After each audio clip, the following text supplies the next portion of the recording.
I'm Mary, 29, an accountant. I've always been the kind of person who thrives on order and predictability.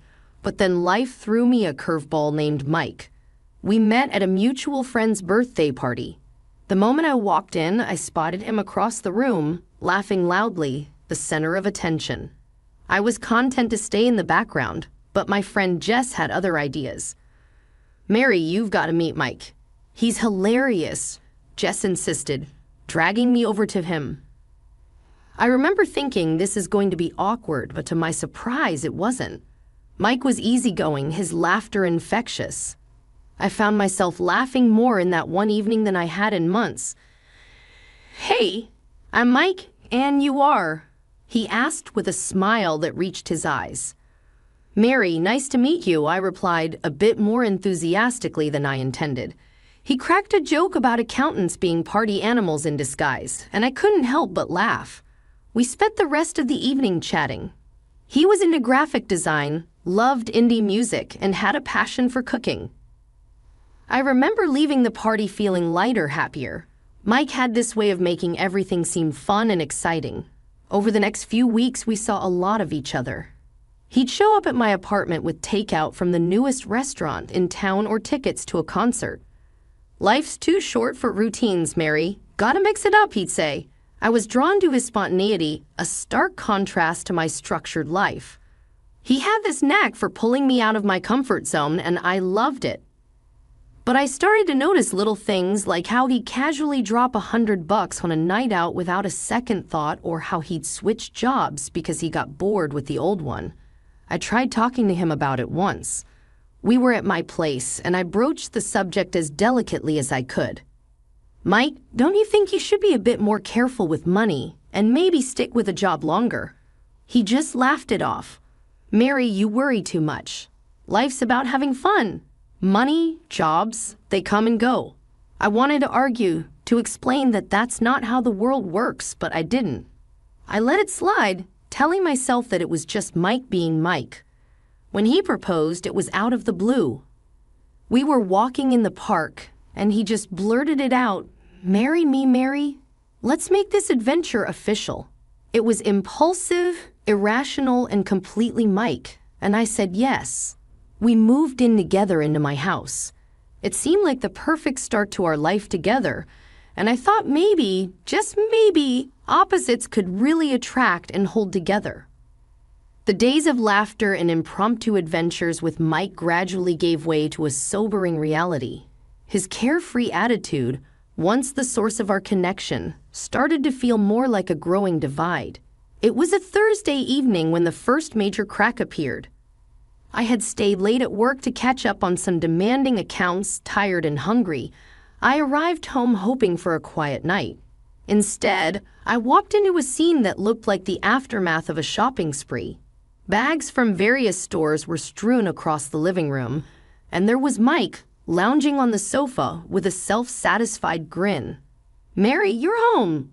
Look at these deals I found today." "Yeah, but these were on sale. Besides, we needed some of these things," he replied. I picked up a receipt from one of the bags and felt my heart sink. "Needed? Mike, these are luxury items, not essentials. We have a budget for a reason." He looked up, his expression shifting from casual to defensive. "Come on, Mary, don't be such a killjoy. We deserve to treat ourselves once in a while," he argued. I sighed, trying to keep my composure. "It's not about being a killjoy, Mike. It's about being responsible. We have bills, a mortgage, and we agreed to save for a rainy day." He rolled his eyes and tossed the magazine aside. "You always make a big deal out of everything. Can't you just relax for once?" Then one morning I found an envelope addressed to Mike on the dining table. It was from his workplace. Curious, I opened it and felt my world tilt. Mike had resigned from his job without a word to me. When he finally came down for breakfast, I confronted him, the letter in my hand. "Mike, what is this? You quit your job. Why didn't you discuss it with me first?" He poured himself coffee, unfazed. "Yeah, I quit. That job was a dead end, Mary. I need something better, something that excites me." But how are we going to manage our expenses? We need 2 incomes, Mike. You know this, I said, my voice rising with frustration. He shrugged, taking a sip of his coffee. We'll figure it out. We always do. You need to stop worrying so much. How can I not worry? We have financial commitments, Mike. This is not just about you or me. It's about us, our future, I argued, trying to make him see reason. Mike sat down his cup with a thud. I can't deal with this right now, Mary. You're suffocating me with all this talk about money and responsibility. I watched in disbelief as he walked away, leaving me standing in the kitchen, letter in hand, feeling more alone than ever. Mike's unemployment, which initially seemed like a short-term hiccup, rapidly grew into a persistent source of stress and contention in our household. Each morning, as I prepared for work, I'd find Mike in the same spot on the couch, engrossed in either the TV or his phone, a painful reminder of our growing financial strain.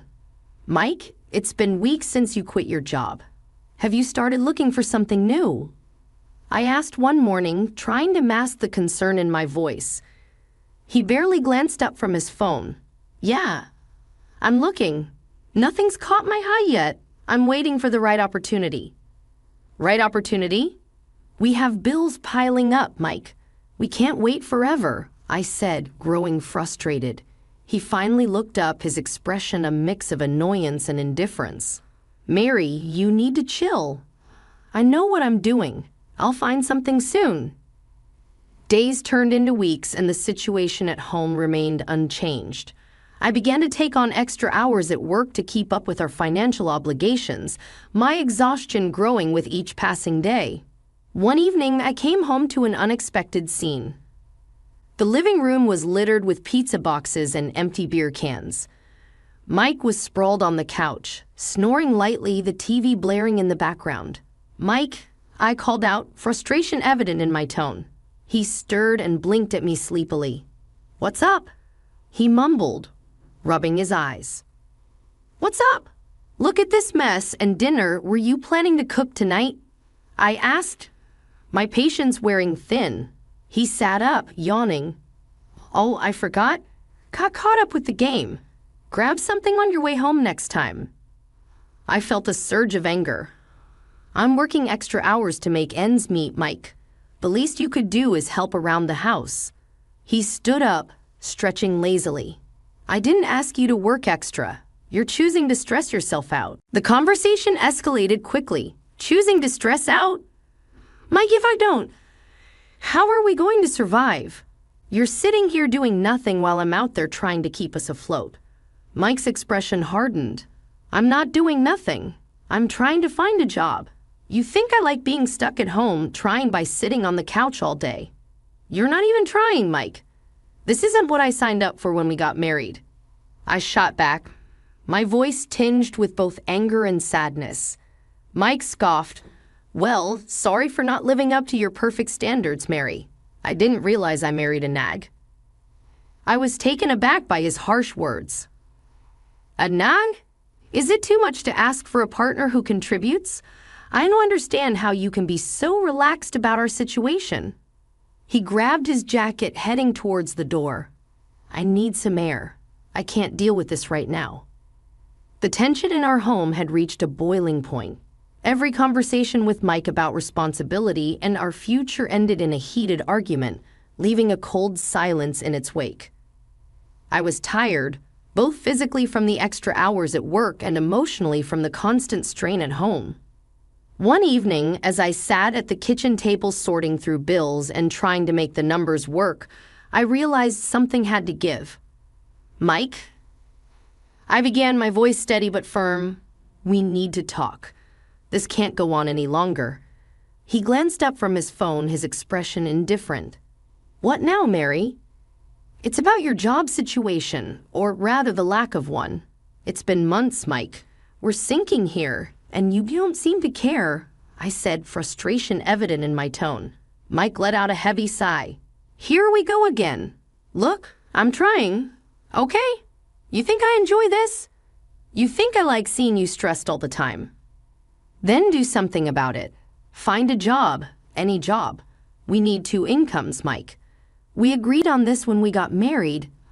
I shot back, my patience wearing thin. He stood up abruptly, his chair scraping loudly against the floor. You think it's so easy, huh? Just snap my fingers and a job appears. You don't get it, Mary? The market's tough. I need something that suits me. Something that suits you? I repeated incredulously. We don't have the luxury of waiting for the perfect job, Mike. We have bills, a mortgage, responsibilities. Mike paced the room, running his hands through his hair. I can't deal with this pressure, Mary. It's constant with you, nag, nag, nag. I stood up, facing him. This is not about nagging, Mike. This is about our life, our future. If you can't understand that, then maybe this isn't going to work. Mike stopped pacing, his eyes meeting mine. What are you saying? I took a deep breath. I'm saying that if you don't find a job, if you don't start taking our situation seriously, then maybe we need to rethink this marriage. The words hung heavy in the air between us.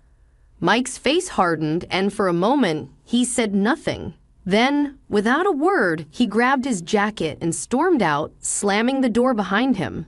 I sat back down, my hands trembling slightly. I hadn't meant for it to come to this, but the endless cycle of arguments and indifference had worn me down. Days passed with no word from Mike. The silence was both a relief and a worry. Then, late one evening, my phone rang, jolting me out of my thoughts. It was the hospital. Mrs. Smith, your husband, Mike Smith, was brought in after an accident. He's stable, but he sustained some injuries. The news hit me like a punch to the stomach. I rushed to the hospital, my mind racing with worry and 1,000 unanswered questions. The sterile, impersonal atmosphere of the hospital was a sharp contrast to the emotional turmoil I was feeling. Sitting beside Mike's hospital bed, I watched him, his leg in a bulky cast, his face reflecting pain and vulnerability. It was a side of Mike I hadn't seen before, and it stirred a complex mix of emotions within me. As Mike's eyes fluttered open, he squinted at me, confusion giving way to realization. Mary, you're here, his voice weak, laden with a mix of guilt and relief. I forced a smile, trying to keep the conversation light. Yeah, I'm here. How are you feeling? He winced as he tried to adjust his position. Like I've been run over, which I guess isn't far from the truth. What did the doctors say? They said you were lucky. The injury could have been worse.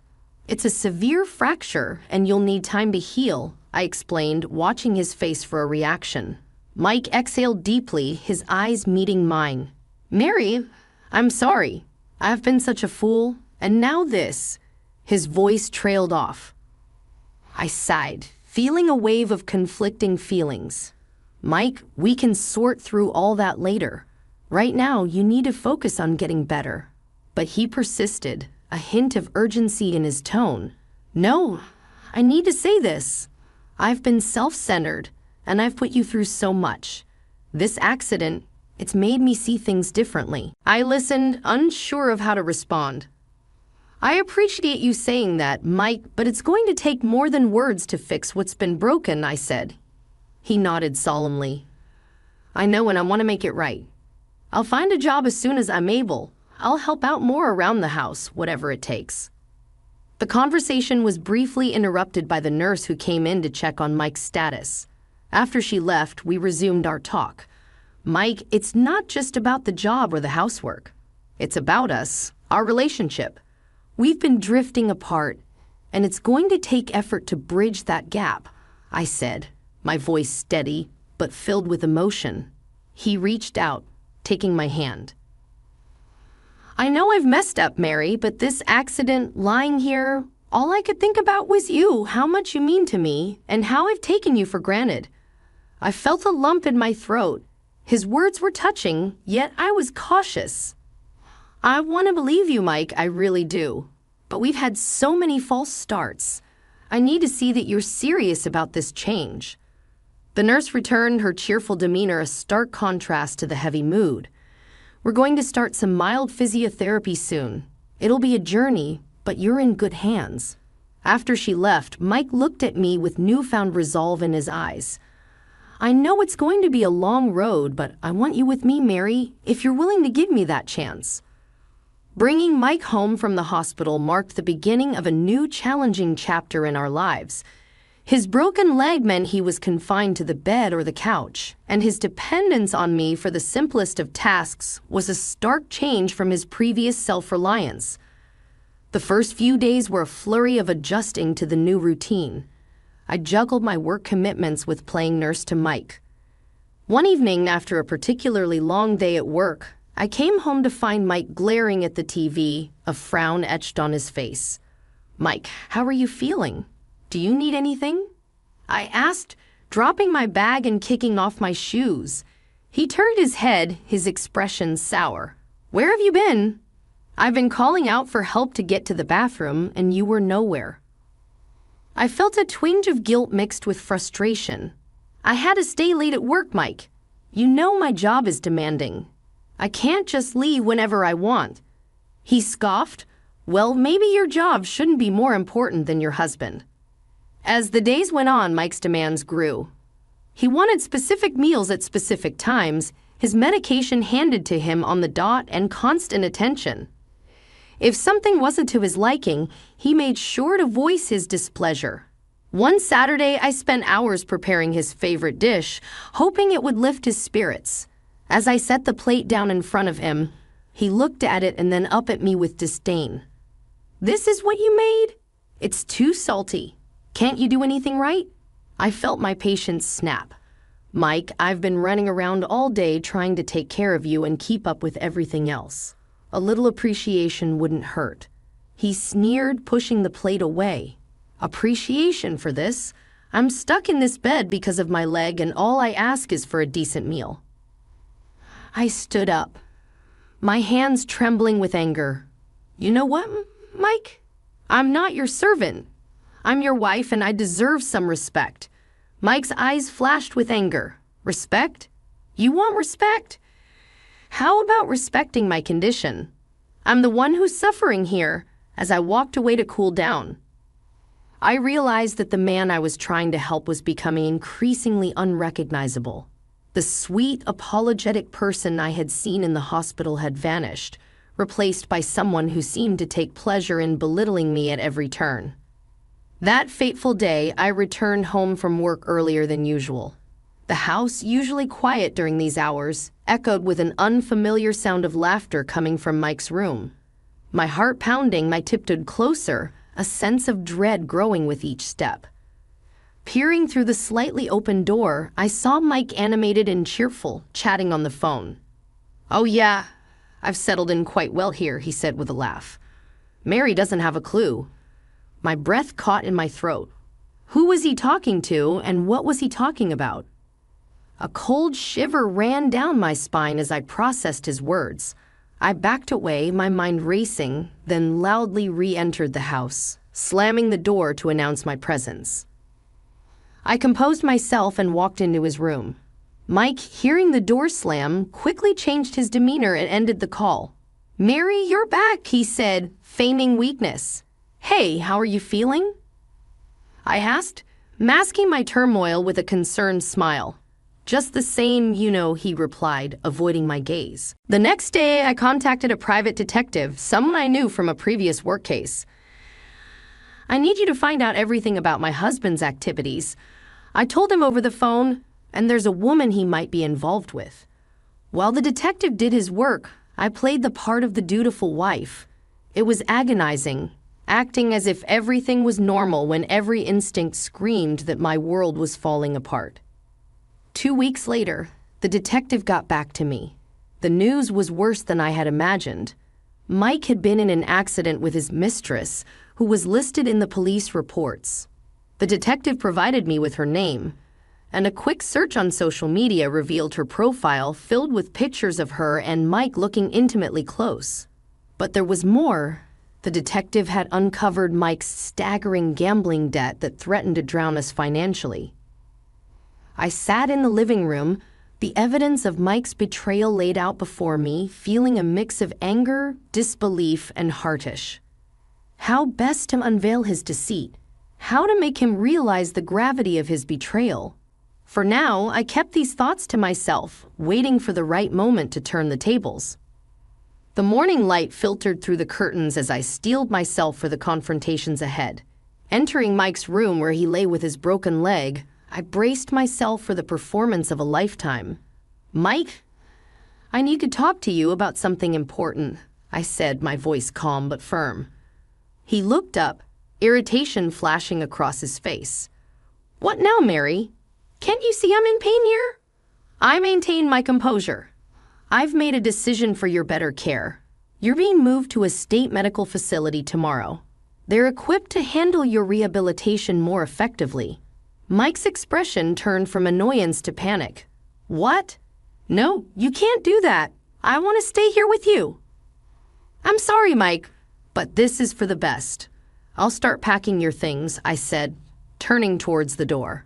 As I closed it behind me, I heard the frantic rustling of sheets and Mike's hurried voice calling someone on the phone. About an hour later, a car pulled up outside. Mike's mistress barged into our house, her face a mask of determination and concern. She marched directly to Mike's room, with me trailing behind. "I'm here to take him with me. He's not going to any facility," she declared, her voice laced with a sense of ownership. I followed her into the room, my heart pounding but my face calm. "I'm glad you're here. This was all a setup to get you to show your hand." Mike and his mistress exchanged a look of confusion and fear. "What are you talking about, Mary?" Mike asked, his voice quivering. I held up the evidence collected by the detective, photos of them together. "This is the proof of your affair. I'll be seeking compensation for this betrayal." The mistress laughed, though her eyes betrayed her nervousness. "I can pay whatever you want. He's coming with me." My smile was thin but confident. "You should know he's neck-deep in gambling debts, and without a job, he can't afford his medical bills or insurance. Are you ready to handle all that?" Her face went pale, the implications of what I'd said slowly sinking in. Mike's eyes darted between us, a look of utter helplessness on his face. "But I can't deal with all that," she stammered, her confidence crumbling. "Seems like he's your problem now," I said with a cold finality, turning to leave the room. The following weeks were a whirlwind of legal proceedings. I filed for divorce, ensuring I received a fair settlement for Mike's betrayal and deceit. His mistress, now burdened with his financial and medical responsibilities, quickly found herself overwhelmed. Rumors reached me over time about their strained relationship, riddled with arguments and financial woes. Mike's downfall was a tale of his own making, and his mistress was now ensnared in the web of consequences. As for me, I found solace in my newfound freedom and independence. The betrayal had been painful, a stark lesson in trust and deception. Yet it also imparted a strength I never knew I had. I moved forward with my life, emboldened by my resilience and determined to find happiness on my terms, free from the shadows of deceit and betrayal.